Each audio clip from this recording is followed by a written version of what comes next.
Bonjour à toutes et à tous et bienvenue pour cette nouvelle pensée du jour en ce mercredi 22 avril 2020. Alors aujourd'hui, je voudrais partager avec vous une histoire assez connue, l'histoire de Zachée. Mais juste m'attarder sur un verset. Alors prenez votre Bible dans Luc, l'évangile de Luc au chapitre 19 à partir du verset 5. Lorsque Jésus fut arrivé à cet endroit, il leva les yeux et lui dit: Zachée, hâte-toi de descendre, car il faut que je demeure aujourd'hui dans ta maison. Zachée se hâta de descendre et le reçut avec joie. Plus loin, au verset 9, Jésus lui dit: Le salut est entré aujourd'hui dans cette maison, parce que celui-ci est aussi un fils d'Abraham. Car le Fils de l'homme est venu chercher et sauver ce qui était perdu. Amen. Et alors, pourquoi cette pensée? Pourquoi aujourd'hui Zachée? Eh bien, c'est sur le verset 5. Quand Jésus lance cette invitation à Zachée qui dit: Zachée, il faut qu'aujourd'hui je demeure aujourd'hui dans ta maison.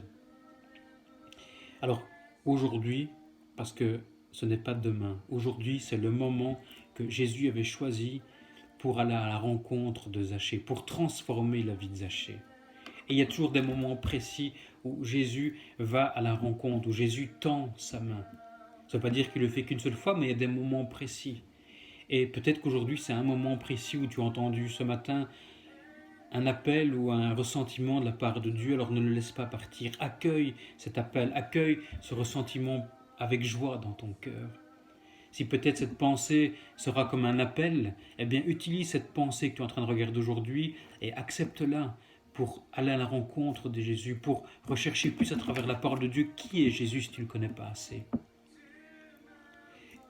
Ensuite, il l'invite en disant: il faut que je vienne dans ta maison. Alors c'est intéressant la maison parce que à cette époque comme maintenant, la maison, c'est ce qui renferme notre intimité. C'est aussi notre jardin secret. Je ne pense pas que, pour ceux et celles qui ne me connaissaient pas, vous allez vite ouvrir ma maison. On n'ouvre pas vite sa maison à étranger. Très souvent, quelqu'un ouvre la porte, on ne connaît pas, on va le laisser devant la porte. On n'a pas envie qu'il pénètre dans notre maison et qu'il voit de quelle manière on vit, ou quel est l'ordre ou le désordre dans la maison. Parce que c'est notre bien privé, c'est notre petit secret, la maison. Alors oui, on va me dire: oui, mais moi, ma maison est toujours ouverte. Ok, mais il y a des coins dans ta maison qui ne sont pas ouverts à tout le monde. Et Jésus s'adressait à Zachée pour dire: je vais dans ta maison. Autrement dit, je viens dans ton cœur, dans cet endroit secret que nul ne connaît. Moi, je veux y aller. Et comment il a dit?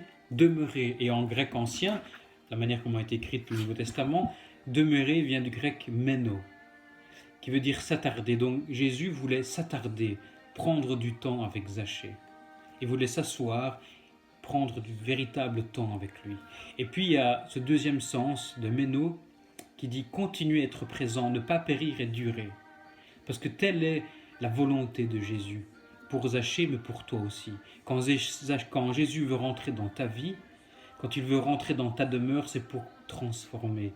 Et pas pour un temps certain, et ni pour un certain temps, mais pour toute ta vie. Alléluia, parce que Dieu est bon, Dieu est rempli d'amour et Dieu ne veut que ton bien. Alors Jésus a dit, en d'autres mots, Zachée, il faut que je continue à être présent dans ta maison. Zachée, il faut que je sois là pour ne pas que tu périsses. Zachée, il faut que je sois là chez toi pour que tu puisses durer. Mais durer en quoi? Durer dans la paix, durer dans le salut. Parce que je passe l'histoire, mais quand Zachée a accueilli Jésus-Christ avec joie, il a fait venir, il s'est repenti. Et en étant repenti, il a reçu le salut. C'est pourquoi Jésus a dit: le salut est entré aujourd'hui dans cette maison. Le salut est entré pour durer. Le salut est entré pour continuer à être présent. Le salut est entré pour méno, pour s'attarder, pour continuer à être présent, pour ne pas périr. Ça, c'est la volonté de Jésus. Alors quand tu ouvres ton cœur, si tu l'as déjà fait, sache que Dieu est bon et renouvelle systématiquement ses vœux. Alors si tu penses être loin de Dieu, eh bien réouvre de nouveau ton cœur. Tu t'es peut-être renfermé dans des mauvaises pensées, dans des tracas, dans des douleurs, dans des souffrances. Va au pied de Jésus, parce que Jésus n'a pas changé. Et lui, ce qu'il veut, c'est s'attarder chez toi, s'attarder dans le plus profond de ton cœur pour t'apporter une bénédiction afin que tu ne périsses pas, afin que tu aies la vie éternelle. Et si toi, quand tu n'as pas encore accepté Jésus-Christ, tu as des doutes, eh bien sache que la parole de Dieu est là pour t'éclairer, que le pasteur est là pour t'éclairer si tu as des questions. Mais dirige-toi toujours vers Jésus-Christ, parce que c'est simple en fait. Il toque uniquement pour entrer dans ton cœur. Alors si tu entends Jésus toquer dans ton cœur et dans ta vie, ouvre la porte.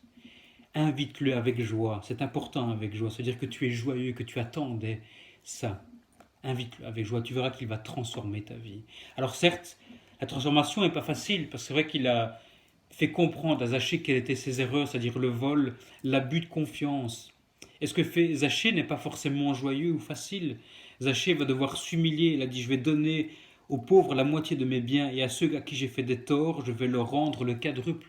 Autrement dit, il va aller s'humilier et va rendre 4 fois plus de ce qu'il a pris. C'est ça aussi être transformé par Jésus, c'est faire des choses qui, pour la personne avant, était impossible à imaginer ou à faire. Mais quand on reçoit Jésus, tout devient possible. Et à ce moment-là, la vision qu'on a, la démarche qu'on a, c'est une démarche d'aimer l'autre, d'aider l'autre à réparer ce qui a été commis. Parce que c'est ça, Jésus, qui veut de nous, qu'on puisse apporter la paix, que nous soyons des hommes et des femmes de paix, des hommes et des femmes de réconciliation, afin de pouvoir apporter ce qui perdure dans le temps, la véritable amitié qui se transmet par l'amour véritable, qui n'attend rien en retour. Alors oui, Zachée a pris son courage, a pris ce qu'il a volé, et il va aller voir toutes ces personnes. Il va les demander, il va les réparer ce qu'il a fait. Et ça, Jésus nous demande aussi à travers cette histoire, c'est d'aller réparer le mal qu'on a pu faire. Alors toi, tu as peut-être commis du mal par un mot, par une action, par un geste. Eh bien, ce passage-là t'invite aujourd'hui à les réparer. Et si tu as commis quoi que ce soit, fais comme dit ce passage, apporte même en quadruple, une bénédiction en quadruple aux personnes aux qui tu as manqué, que tu as peut-être fait du mal, afin d'avoir le salut, le pardon et la joie. Car n'oublie pas que, comme dit le verset 10, le Fils de l'homme est venu chercher et sauver ce qui était perdu. Toi comme moi, nous étions perdus. Et il est bon que les autres sachent que Jésus est là pour eux. Alors soyez bénis.